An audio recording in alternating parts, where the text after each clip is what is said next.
Okay.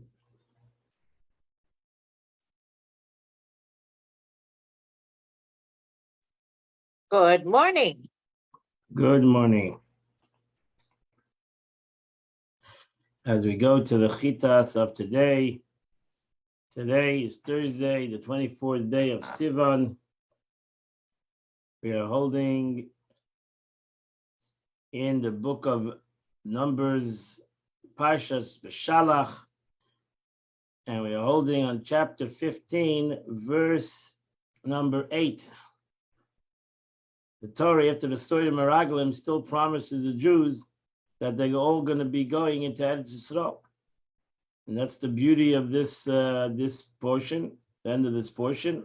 The Torah talks about the karbonis that they would continue to do, even though they just were, just the punishment of them all dying in the desert, and that whole 600,000. But ultimately, the Jews will get into Israel. Verse number 8: if you're going to make a ben bakar, a young bull, that will be an oila, a burnt offering, or zavach, or you're going to bring a korban lefali neder because you made a vow, or shlamim, or you're going to bring a peace offering LaHashem. Ben bakar, whenever you bring on this young bull, you shall bring with it a mincha seiles. You have to bring with it a mincha seiles, a flour, shleisha sreinim, 3/10 of flour, belula b'shemim, mixed with oil, chatzi ahin, a half a hin of oil. Yayin takel and nesach, and Yosha shall bring wine as a libation, chatzi ahin, a half a hin of wine. It's a burnt offering, a fragrant, offering of a pleasing fragrance before God. So Rashi said, this offering refers to the meal offering and the oil, not to the wine. The wine is not put on the fire. The wine was spilled there were two basins on the corners of the Mizbeach, and they were poured into these basins that had holes in it that went to the center of the floor of the Mizbeach. This you shall do for each ox or ram. If you bring a young sheep, bakvasim in the sheep's, or beizim in the young goats. Ash says whether it's a sheep, lamb, or goat, keves and seh is a name that's given to sheep or goats. Within the first year, they're interchanged between keves and seh. Ayil, a ram, and the name given to an age of a 13-month and 1 day is called an ayil, a ram, even though it's in the goat family, or it's in the sheep family. In accordance to the number you offer, you shall present for each one according to its number. Rashi, what does that mean? In accordance with the number of animals you offer as a sacrifice, so shall you present libations for each one of them. According to the numbers of animals, shall be the number of libations. Because you're allowed to bring 10 shlamim, you can bring 20 shlamim, you can bring as many you want.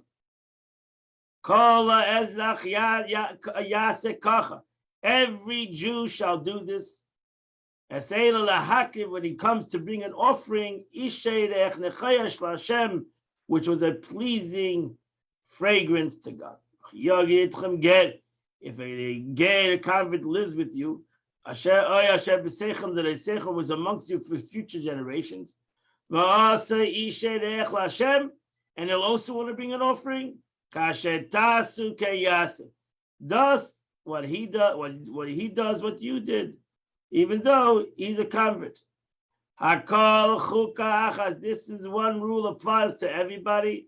Whether it's a Jew or a convert. This is one law for your generations. You are exactly like a convert, and convert exactly like you. Hashem, before God, you're all Jews. Rashi just explains grammar, kochem kageh, like you, like a process. Just as it's for you, so as it is, so is for a convert. Verse 16, Torah achas, this is one Torah, mishpat echad, this is one law, yeh lachem, it shall be for you, lager hagar b'seicham, and to the convert that lives in your midst. And that completes the Chumash for today.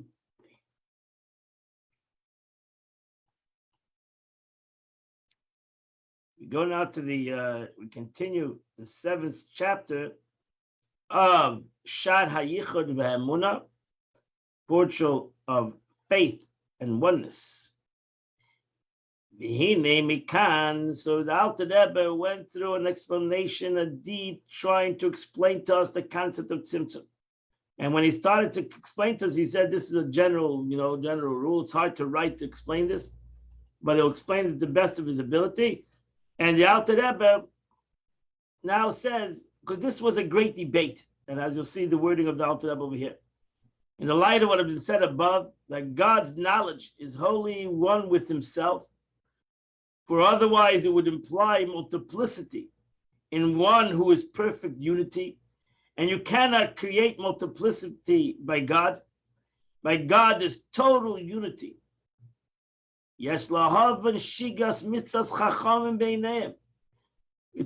to understand the error of certain scholars. We talk about Jewish scholars in their own eyes. May God may God forgive them. For even those who have erred unwillingly are in need of atonement. So even though they made a mistake, they still need to have kapara because they made a big mistake. That they made a mistake, they misinterpreted the study and the writings of the Arizal, of blessed memory. And they understood the teaching of the Arizal to take it literally, that there was a disconnection, God forbid, between God and the world. In the writings of Arizal, it states, the beginning before creation, the infinite light filled all space, and then there was no room for the creation of infinite worlds, finite world. For so much, the worlds are by definition finite, where the divine light is infinite. There's no room for infinity for finite. How then was the finite world coming to be? The Arizal explains this through the doctrine of Tzimtzum. This was the Arizal's interpretation or explanation of how the worlds came into existence, as we explained, that there was a concept of Tzimtzum. Tzimtzum means contraction. And the Alter Rebbe said it means hiddenness. And that's how the Alter Rebbe learned the Arizal, that it was not Chas Shalom separation, but hiddenness. But they took it as it was written. Meaning it ceased to reveal, so that the infinity would no longer in a state of revelation, and all that remained revealed was the power of the finitude. This power does allow to creation of the finite world. The scholars in their own eyes misunderstood this mere concealment to be meant literally departure.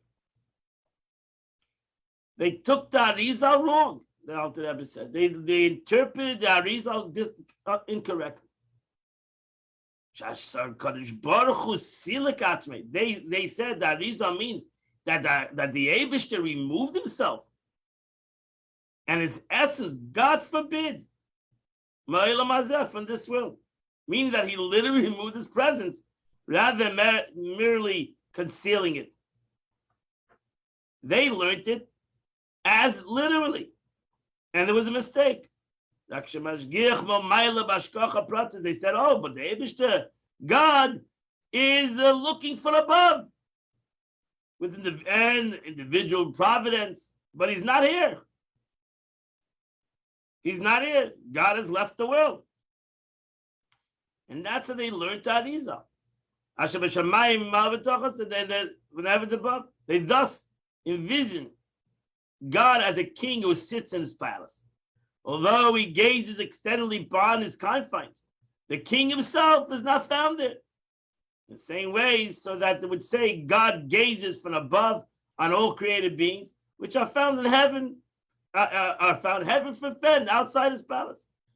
And the Alter Rebbe said, God forbid to say such. It's a mistake they made. And ultimately, we should know that ultimately, in later generations, all these sages and their students changed. They agreed with the Alter Rebbe that you cannot say that Arizal meant tzimtzum kimshutai, meaning that you take contraction to mean that God left the world, so to say. And God is not in this world. And you cannot say that. He said, now apart from the fact that if you're a Torah Jew, you cannot say such a thing. That Arizal would never say such a thing. If that Arizal meant Kipshute, it would be against the Torah. So that Arizal could not say such a thing. It would be impossible that Arizal to say such a thing. You push it. If you say that Arizal means it in simplicity, you're push it, making God a human being. You're not allowed to do that, Peter. You're saying God cannot be someplace. Cannot say that. Which God is far beyond the capabilities and the possibilities of humanity. So one who is subject to characterize of a physical body can be said to undergo actual tzimtzum and to depart. I mean, I'm in this room, and now I'm going to part the room. I'm going to another room. Previously he was here, and now he's not. It goes without saying that this cannot be ascribed to God. If you ascribe this to God, you basically went against the second commandment. You shall not put God in an image who's infinitely removed from the phenomenal corporality apart from all the above. In this thing itself, they also do not speak wisely. Because they themselves, we're talking about not Goyish philosophers. These were Jewish philosophers, Jewish chachamim. And they are believers, the sons of believers. HaKadosh Baruch Hu Yedei Kol Yitzurim, Shebe'elam Hazeh, Hashafu Mashgichen. The Eibishter knows all created beings in this lower world and exercises providence over them. He knows them exactly. So what do you mean? How is it possible for them to make such an erroneous thing? To say God is not here. If he's not here, that means he doesn't know. How can he be here and not be here and know? Thus they themselves admitted God's knowledge and broad extends to the physical world. They know that, they believe that. So what does it mean that God knows? If God knows what's going on here, they believe themselves that God knows. They say that God's not here, but he knows. If God knows, then he's here. So it doesn't make any sense logically what they say. They believe in divine providence, but they believe God's not here. If they believe in God's providence and God knows what's going on over here, how do they separate between God's knowing and him? If he knows, then he's here. If he doesn't know, then he's not here. How do you have both? How do you say that he's not here, but he knows? Then you say basically there's what he knows and there's him. There's two different. Now you're making God into two different entities. So you don't believe, it doesn't make sense. They said the whole philosophy was that the Avish just separates himself because this is finite and he's infinite. So the finite can't come to the infinite. But if he knows, then he's here. How can he know? How can he not be there and know it? And if he knows, then you're making God into two different entities. There's him and he knows. Then you're contradicting yourself. So logically, you're not making any sense. Forget about that. That's Hepech HaTorah to say such a thing. And the Arizal would never say such a thing. It doesn't make any logical sense. And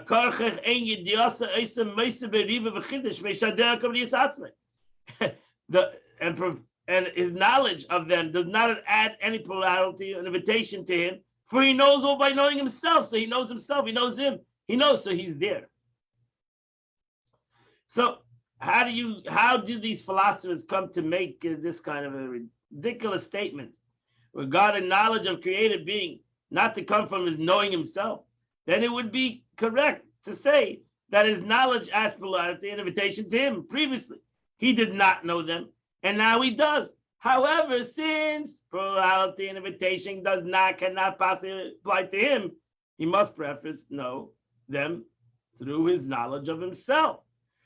So if he knows his knowledge of himself, then he is right over here. Then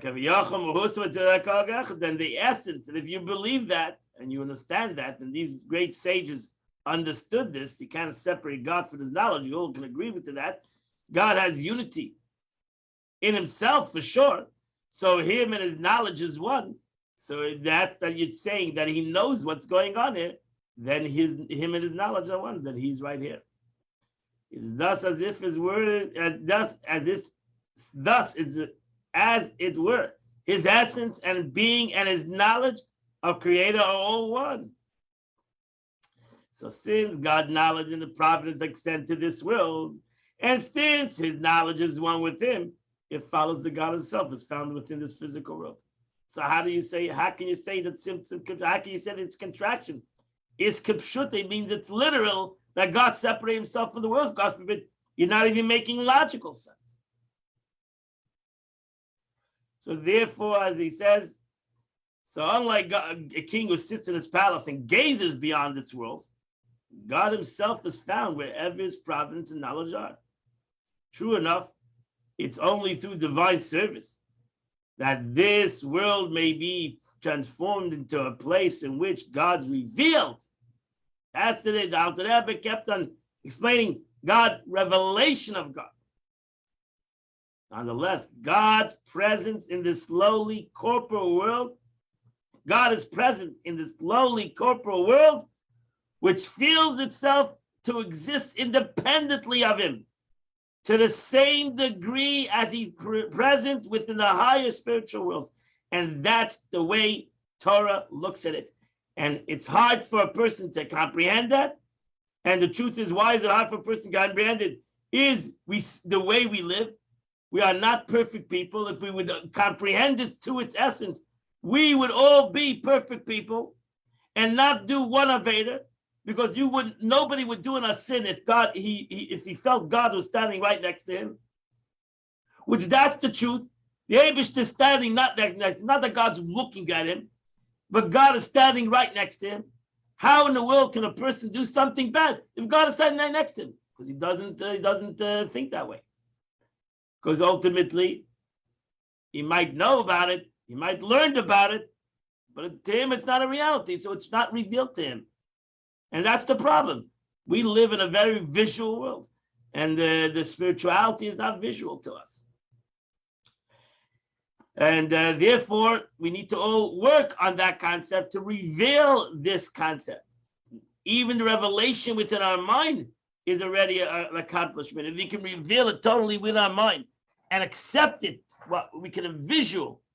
And that's why we should take emunah, the concept of our faith, and make it real to us, not just blind faith. Blind faith means you can't see anything, but make as much possible that you see faith. Re'eh is an expression, re'eh emunah, and see faith.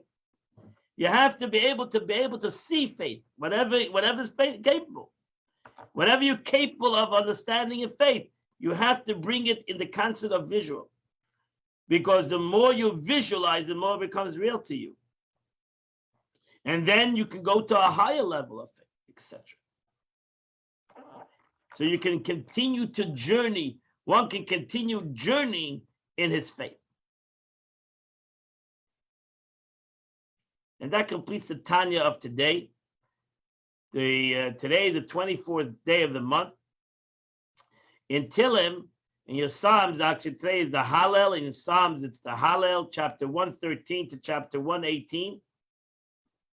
Say those 6 chapters of Psalms, chapter 113 to chapter 118. And if you would say it, you would do the chitas of the day. There's nothing better to do the chitas every day, to learn and to say Tehillim every single day. I want to wish you a beautiful, wonderful day. And Mitzvah today at 10 a.m., we're going to have a beautiful sikha of the Rebbe on the portion of the week. Truly a beautiful sikha today. at 10 a.m. either at Chabad, with your body at Chabad, or on this Zoom number, or on the Torah Direct, on the Facebook Torah Direct where you're right now. And I hope to see you come and learn today. If not, Mazel Tov on your wedding anniversary. Happy congratulations. And may you have many more happy and healthy years. And Amir Shem, if not, I'll see you tomorrow at 8 a.m. where we'll continue to learn the Chitas of the day.